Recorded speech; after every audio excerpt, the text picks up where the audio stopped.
Assalamualaikum warahmatullahi wabarakatuh. Berjumpa lagi di YouTube channel saya, Dia Bardia. Buat kalian yang tidak punya waktu untuk membaca buku, namun ingin tahu apa isi dari buku yang berjudul Soekarno versus Nasir, Kemenangan Barisan Megawati, Reinkarnasi Nasionalis Sekuler, silahkan tonton video ini sampai selesai ya.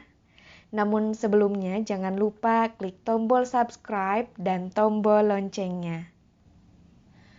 Baiklah kawan-kawan, di video sebelumnya dijelaskan bahwa terdapatnya perbedaan cara melihat persoalan hubungan agama dan negara antara kedua tokoh Soekarno dan Nasir. Hal itu dikarenakan adanya perbedaan pendekatan yang digunakan. Perbedaan pendekatan itu berkaitan dengan watak karakter pemikiran Soekarno dan Nasir. Dan selain itu, penulis dalam buku ini juga menilai bahwa perbedaan watak atau karakter pemikiran Soekarno dan Nasir adalah karena proses sosialisasi yang membentuk kepribadiannya di masa kecil sampai dewasa. Sosialisasi politik didefinisikan sebagai proses pembentukan sikap politik dan tingkah laku. Sosialisasi politik juga merupakan sarana bagi suatu generasi untuk mewariskan patokan-patokan dan keyakinan-keyakinan politik kepada satu generasi sesudahnya. Sosialisasi yang dimaksud bermula sejak seorang lahir hingga meninggal dunia. Ia merupakan proses panjang hidup seseorang. Sikap-sikap yang terbentuk selama masa kanak-kanak selalu disesuaikan atau diperkuat sementara ia menjalani berbagai pengalaman keagamaan, sosial, politik, dan intelektual. Pengaruh keluarga dalam masa kanak-kanak mungkin dapat menciptakan gambaran yang bagus. Tapi pendidikan sekolah, pekerjaan, atau pengaruh pengalaman pribadi lainnya dapat mengubah pandangan tersebut secara dramatis atau juga dapat dipengaruhi oleh figur tertentu yang dikagumi sehingga dapat merubah corak pemikiran atau kepribadian seseorang, terutama saat ia menjalani usia pembentukan kepribadian. Nah, kawan-kawan, di bab kedua ini kita akan membahas tentang bagaimana sosialisasi politik Soekarno dan Muhammad Nasir. Dijelaskan beberapa poin penting tentang sosialisasi politik Soekarno, di antaranya yang pertama, masa kanak-kanak dan pengaruh mitologi wayang, yang kedua, pengaruh barat dari para tokoh dan ideologinya, dan yang ketiga dijelaskan bagaimana Soekarno dan Islam. Soekarno dilahirkan pada tanggal 6 Juni 1901 di kota pelabuhan teramai di Surabaya, Jawa Timur. Soekarno adalah anak Raden Sukemi Sosrodihardjo, seorang mantri guru sekolah, dan ibunya Ida Nyoman Rai, seorang wanita Bali.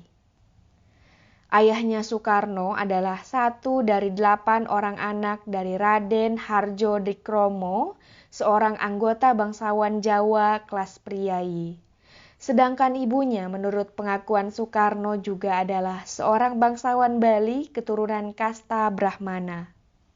Soekarno pindah dari tempat kelahirannya ke Surabaya ke rumah kakeknya di kota kecil Tulung Agung, Kediri ketika berusia sekitar 4-5 tahun.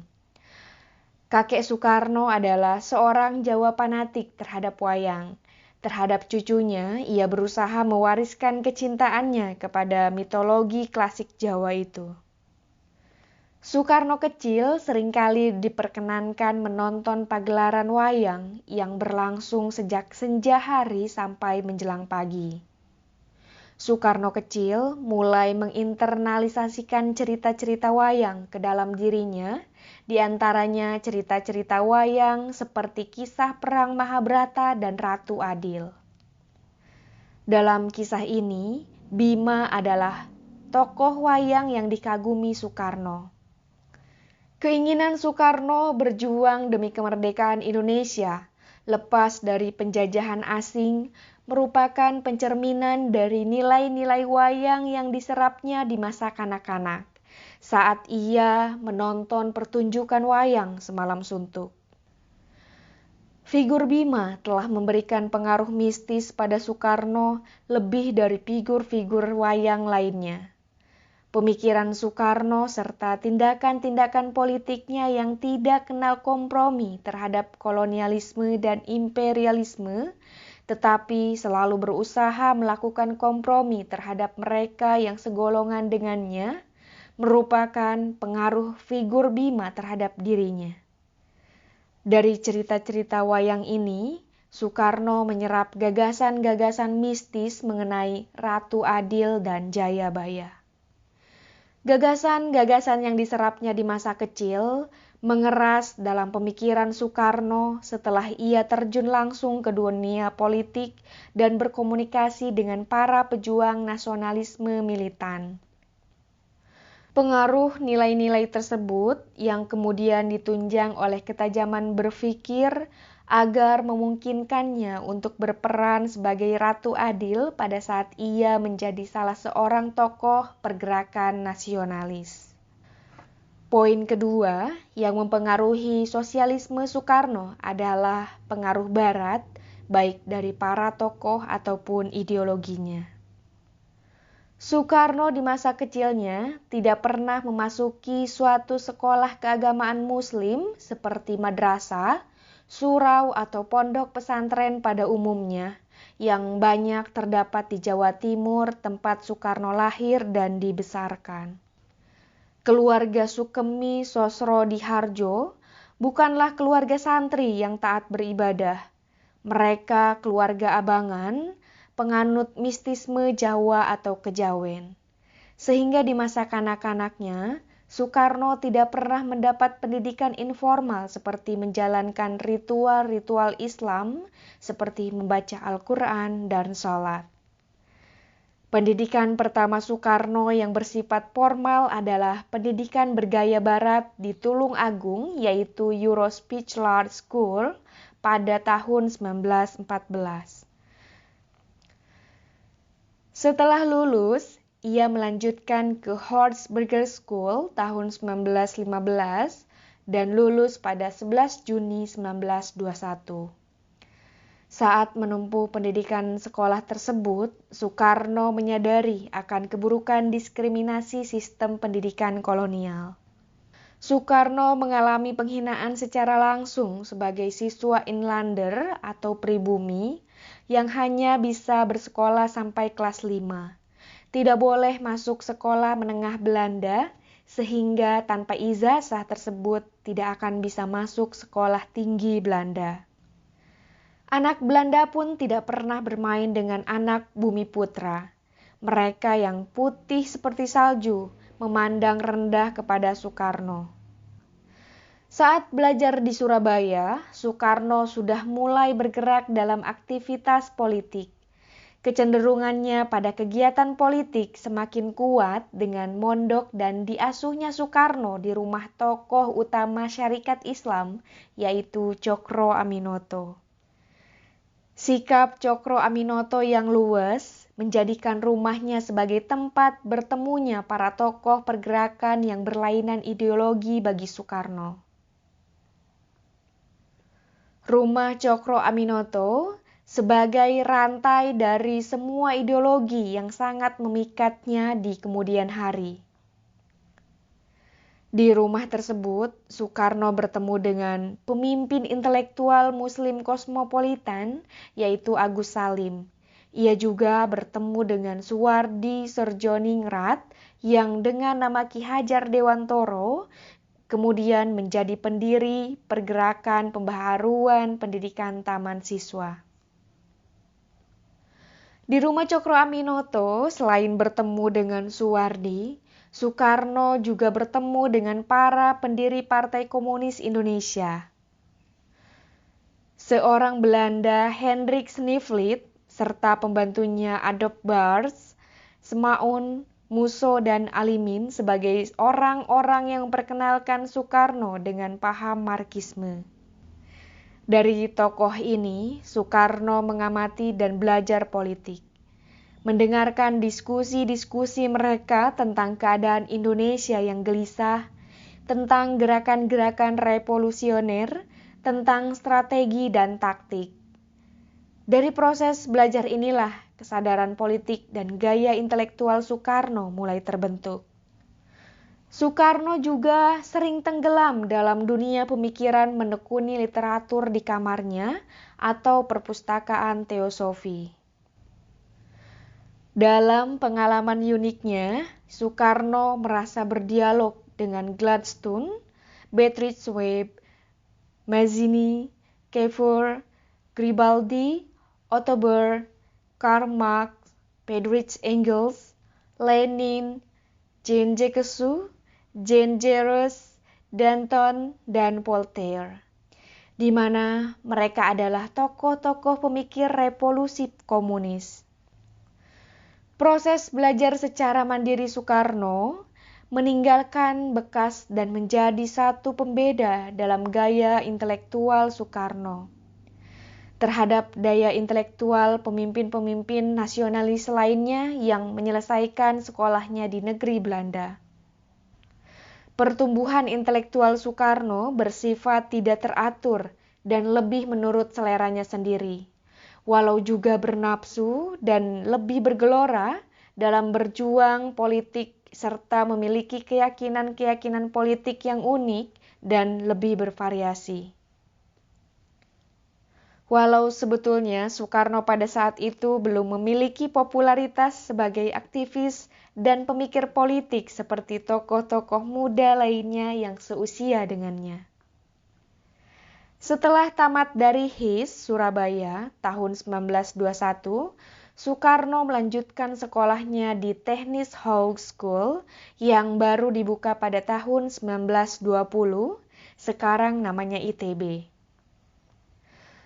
Pada saat belajar di ITB, Soekarno banyak mempelajari buku-buku mengenai nasionalisme, marxisme, persoalan-persoalan internasional, dan sejarah. Selama di Bandung, Soekarno juga menjalin hubungan yang erat dengan para nasionalis moderat seperti Dr. Sutomo dan Ingrid Ganarsi, Tan Malaka, dan Douwe Dekker.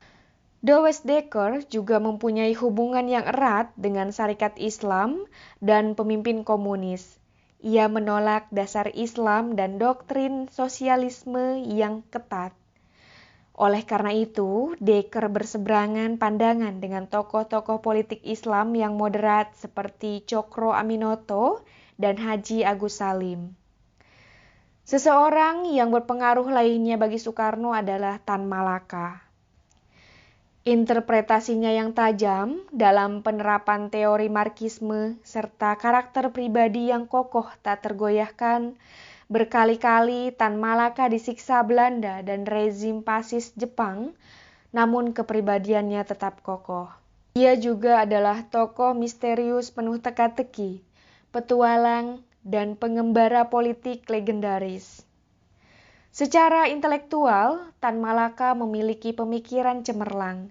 Ia sangat kritis terhadap marxisme atau komunisme dan menolak dogmatis kaum Marxis.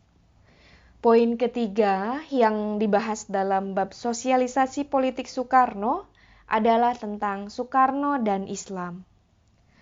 Ditinjau dari segi ideologis, Soekarno sering dianggap sebagai seorang sinkretis karena dirinya merupakan personifikasi dari 4 aliran ideologi, yaitu tradisionalisme Jawa, nasionalisme, Islam, dan Marxisme. Sedangkan bila ditinjau dari segi keagamaan, ia adalah penganut agama yang memiliki gaya keagamaan sendiri, yaitu gaya Soekarno. Dalam proses sosialisasi Soekarno, penulis dalam buku ini mengungkapkan sulit untuk menentukan secara tepat kapan ia mulai mengenal ajaran-ajaran Islam. Semasa kecilnya, Soekarno tidak pernah memperoleh pendidikan Islam yang sesungguhnya. Diduga baru setelah ia beranjak remaja tatkala tinggal di rumah Cokro Aminoto, Soekarno mulai berkenalan dengan ajaran-ajaran Islam. Namun, walaupun demikian, Cokro Aminoto adalah seorang tokoh politik, bukan seorang faqih. Kehidupannya lebih banyak dicurahkan untuk kegiatan politik memimpin Syarikat Islam daripada mengkaji ajaran-ajaran Islam secara profesional sebagaimana dilakukan oleh seorang ulama. Penguasaan Cokro Aminoto tentang ajaran Islam lebih banyak yang berkaitan dengan praktek politiknya atau aspek muamalah daripada aspek-aspek Islam dalam arti sempit seperti ajaran-ajaran tentang akidah, syariah, dan fikih. Dengan demikian disimpulkan bahwa Islam yang dipelajari Soekarno dari Cokro Aminoto cenderung lebih berkaitan dengan aspek praktek politik ajaran-ajaran itu daripada ajaran-ajaran dasar Islam. Pada waktu tinggal di rumah Cokro Aminoto, Soekarno mulai berkenalan dengan pendiri gerakan Islam Muhammadiyah, Kiai Ahmad Dahlan, yaitu pada waktu diadakan tablik atau ceramah agama di dekat rumah Cokro Aminoto. Soekarno mengakui bahwa ia merasa tertarik dengan tablik-tablik Kiai Ahmad Dahlan, sehingga ia sering menghadiri tablik serupa di Surabaya. Daya tarik Ahmad Dahlan bagi Soekarno adalah beliau tokoh pelopor modernisme Islam Indonesia. Ahmad Dahlan sangat mementingkan pendidikan modern, sekalipun bercorak barat. Beliau menilai hanya melalui pendidikan umat Islam bisa maju dan modern. Di Bandung, saat Soekarno belajar di ITB, ia juga berkenalan dengan tokoh Persis, Persatuan Islam, yaitu Ahmad Hasan.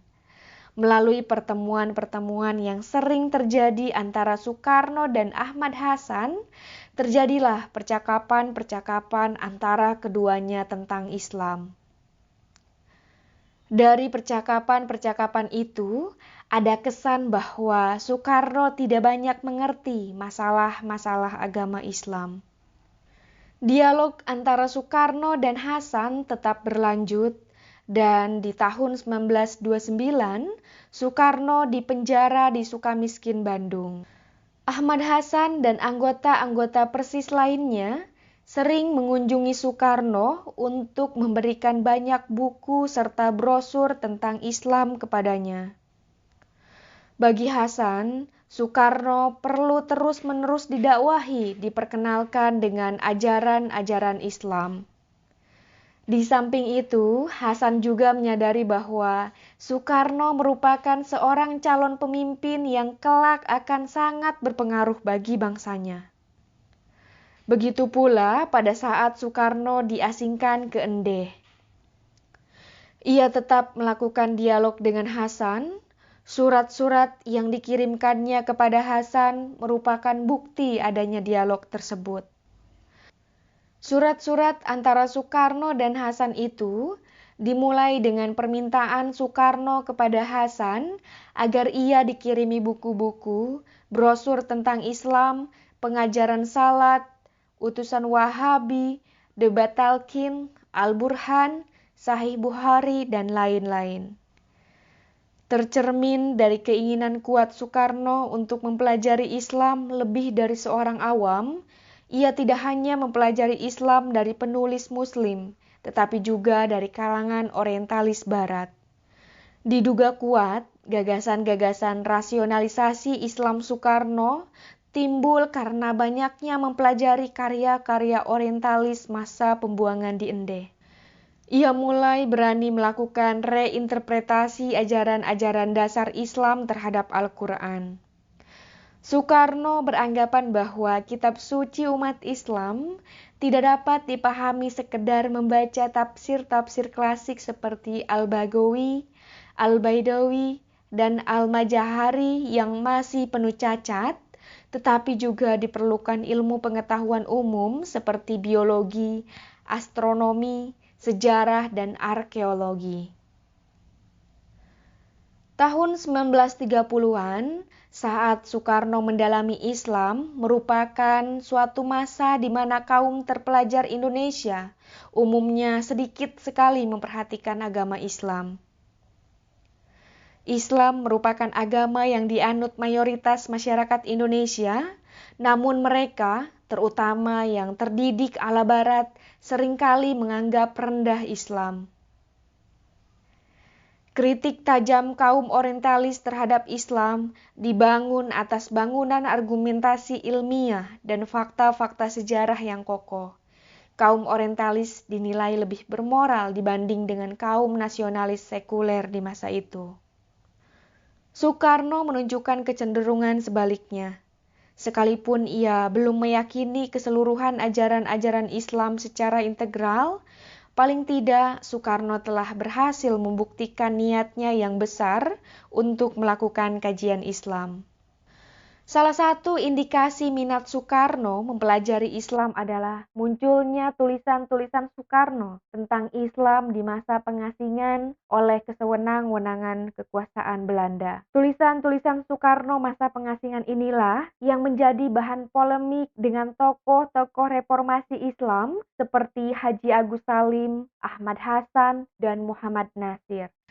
Baiklah, demikian bagaimana proses sosialisasi politik Soekarno yang diungkapkan dalam buku ini. Semoga bermanfaat. Insya Allah berikutnya saya akan sampaikan bagaimana buku ini menceritakan tentang sosialisasi politik Muhammad Nasir. Simak terus, jangan lupa dukung channel ini dengan klik subscribe dan nyalakan tombol loncengnya. Sampai jumpa. Wassalamualaikum warahmatullahi wabarakatuh.